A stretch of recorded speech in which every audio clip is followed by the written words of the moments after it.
Let me begin by congratulating all of the state winners, the state award winners who have been up the stage. Congratulations.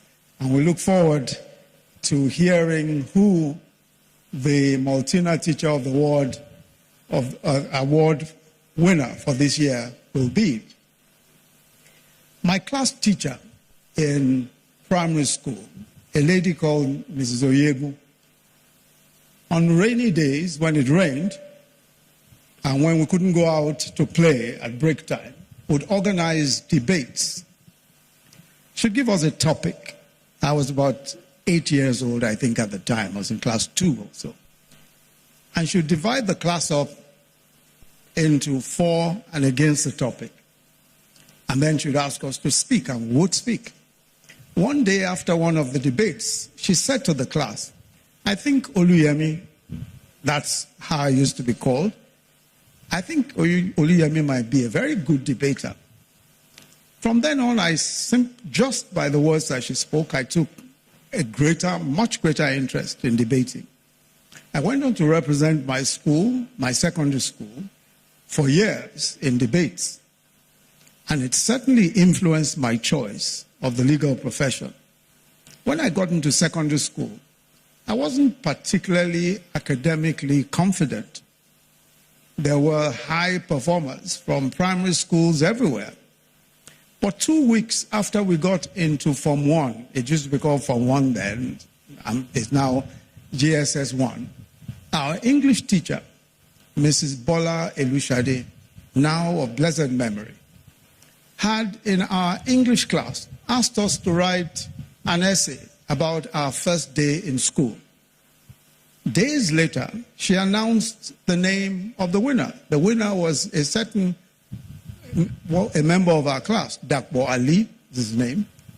And she said, this fellow wrote the best essay and the neatest essay. And she said his essay would be posted up on the class notice board. I wasn't really paying much attention as she spoke. Then she said, well, there was one other essay. The handwriting wasn't good, but it was very imaginative. And then she read it out, and my classmates clapped. It turned out it was my essay. Mrs. Elushade decided that my essay would also be put up on the notice board alongside the best essay. Since then, overnight, I became much more confident of my academic skills. From then on, I knew that I had to impress not just my teacher, I also could not let myself down. Fast forward to university. I was in my final year at the Faculty of Law, University of Lagos in 1975. And a certain lecturer walked into our, in 1978, beg your pardon, and a certain lecturer walked into our classroom to take a class in jurisprudence. It was Dr. Akin Oyebode. He had studied both at Harvard and Kiev in Russia. He had only a bunch of keys in his hands, no notes, and he spoke with such eloquence and authority for 1 hour on the sociological school of jurisprudence, without notes. It was that evening that I decided that whatever else I would do as a lawyer, I would certainly teach law, and that I would also master my material so well and teach so well that I would not need notes to teach. I went on to join the Faculty of Law, University of Lagos, a few years later in 1981, and I did exactly that. A word from a teacher to a student can make such a difference in the life of the student. That is the nature and power that teachers have. You know, people often say with a great deal of sarcasm that a teacher's reward is in heaven. The saying is meant to suggest that teaching is neither financially nor materially lucrative. Well, that's probably true. But the saying misses an important point. And it is that most committed teachers, their greatest joy and satisfaction comes from seeing their pupils and students do well and become successes in life. For most successful teachers, teaching is a vocation. It's just something that they are called to do. I was pleasantly surprised last year when my own former students did a video celebration of my 40th anniversary as a university teacher. And my students include judges and justices, including a justice of the Supreme Court, the Honorable Justice John Ngokoro, many judges, including former chief judges, Chief Judge of Sokoto State, Aisha Sani Dahiru, senior advocates of Nigeria, including the first Nigerian to be a professor, to be a senior advocate, and to be a Queen's Counsel, Professor Fidelis Odita. They also include several politicians, former governors, including Governor Gabriel Suswam, former governor of Benue State, and the former governor of the then Western State, General David Yemi Bewon, retired. And even royalty, the Oba of Lagos, Oba Rilwan Akiolu. Now, some of this you would notice probably older than me. I started teaching very early. And I taught, as we've heard, for so many years. Many professors, many senior advocates, and I'll only mention the female senior advocates because they are much fewer.